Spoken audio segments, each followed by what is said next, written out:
Hey guys, welcome back to Battle Ready, the process of reinventing yourself. For the last couple of segments, we've been talking with Isht Vatsa, an immigration attorney out of Miami that does an amazing job of consulting and educating people on how to transition to become U.S. citizens or whatever kind of visa that is necessary. We're going to talk a little bit about national interest waivers in this next segment. Ish, welcome to the show. Hey, thanks for having me, Ricky. And so you were telling me earlier about national interest waivers and how you go about phrasing that. Yeah, sure. So national interest waivers are one specific avenue for professionals to seek lawful permanent residency here in the United States.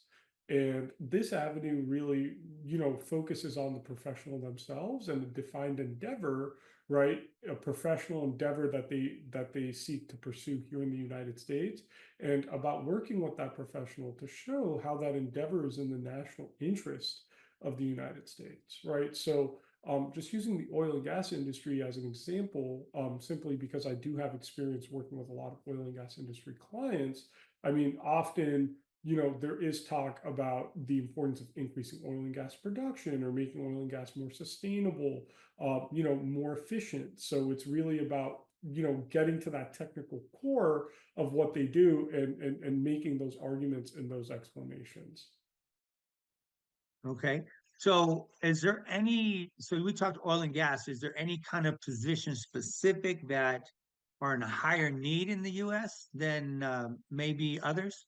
So it's not really about filling labor shortages. It's more about aligning the person's work to national interests here in the United States, right? So effectively, really any professional in the oil and gas ecosystem or the wider energy ecosystem, right? Because there has been a drive to increase renewable energy production, over the last 10 years as well. These cases generally play well because there is this like heightened energy demand, right? But then there's also other areas that work really well for national interest waivers, for example, health technology, right? As you can imagine, or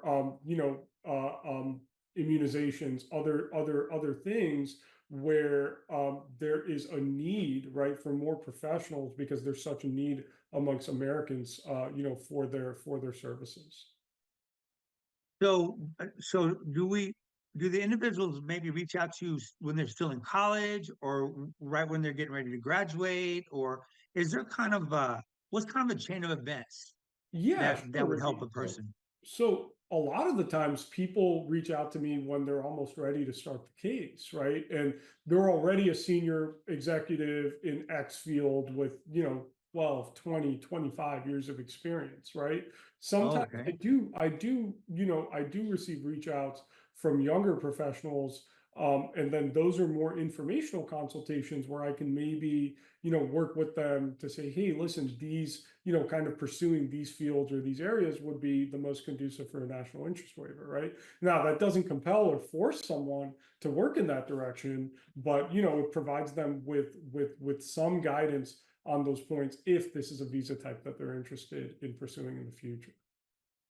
Okay. So you see that you deal with the more experienced people, they'll come call you and then maybe they've been an expat back and forth and now it's time for them to want to just stay in the US. Is that how that works? Yeah, sometimes, Ricky. Sometimes it's professionals. It's their first transfer here to the U.S. and there's something that they really like about the U.S. For example, parents of special needs children, right? Because like the treatment here for that is just so much remarkably better than where they lived elsewhere, right? Or perhaps they really like the lifestyle here, right? I mean, I think a large home in Texas, with a nice backyard goes a long way, which is certainly a rare asset in other parts of the world, right? So, I mean, the reasons differ, but these individuals are really thinking of making the United States their long-term home, They're permanent residents. Okay. right? And so what kind of time frame does that usually take? I mean, is it Yeah. what kind of time frame they got to be ready for? Anywhere right now, I would say anywhere between 2.5 to 4 years. Those timeframes can extend even further out. All of these visas are really governed by this USCIS visa bulletin, right? Or sorry, Department of State visa bulletin that's released month over month, right? So, I mean, you know, sometimes visa processing moves by more quickly, sometimes it moves glacially, right? And we have seen glacial movement, unfortunately, you know, over the past year, year and a half. So is it approached differently by state or not really? No, it's not approached differently by state, Ricky. Immigration's federal, so it's kind Sure. of, you know, all of the United States is covered under one big block. And so with that in mind, so is there more activity by state then? Yeah, I mean, some states, I guess, would bring over, you know, more immigrants than others, right? So California, New York, Texas, Florida, these are big immigrant states, right? Sure. Versus, you know, say, smaller states like Wyoming wouldn't be receiving as many immigrants. So that does differ by state. That's correct. So that being said, I mean, would it be an advantage to go into one of the smaller states to do this or not really?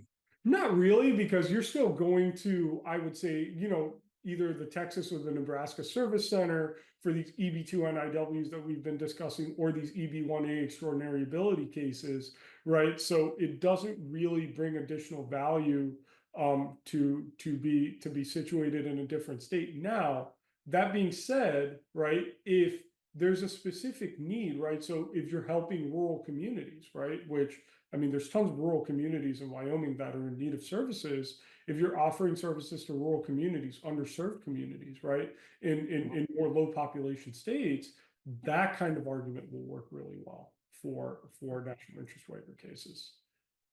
All right. So, and I think earlier we also talked about that you help entrepreneurs. Yeah, yeah, So let's talk a little bit about that and how would they go about, you know, the transition? yeah, so it all depends on where the entrepreneur is positioned, right? A popular avenue for entrepreneurs is the E2 treaty investor visa. Now, those are limited for individuals who are nationals of treaty countries, right? There's an E2 treaty basically that the United States has with numerous countries around the world, right?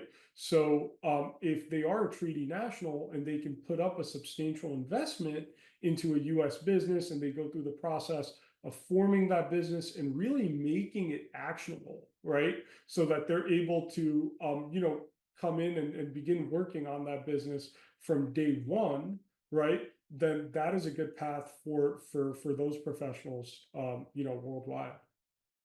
Is there any like entrepreneur type job or organization that the US is really, you know, looking at specific or No, that I mean, could get a little bit better? entrepreneurship does play well into national interest waiver and extraordinary ability cases, but you know, those are longer term green card options, right? So a lot of like working with immigration counsel, you know, requires dividing time horizons, right? So these are my short, medium term immigration needs and goals. These are my longer term immigration needs and goals, right? And then just working with counsel to secure both, right? Your short and medium term needs as well as your long term needs. So in your initial consultation, or is it maybe the second consultation, you kind of frame out a timeline for them, and what does that look like? Yeah, so I mean, I do present, you know, prospective clients with a specific timeline based on the items that we've discussed. But again, those timelines are not set in stone because, you know, there's so many macro variables that are changing all around based on how that visa bulletin is moving, right? Which I was referencing earlier. Sure. And then for clients located abroad, based on how those individual consulates are doing, right? So you know the consulate in Mexico could be moving much more quickly than the consulate in Colombia, right? And that's those are very difficult to be able to estimate and get clarity on, unfortunately. Just tell us again how to get a hold of you. Yeah, sure. So the best way to reach me is to email me at info at eoimmigration. That's all one word, eoimmigration.com. And then my website is eoimmigration.com. And then you can just click schedule consultation to reach out to me. Perfect. We're getting ready to go back into a commercial and bring Ish back on for the final area. It's been great talking. We'll see you in a minute.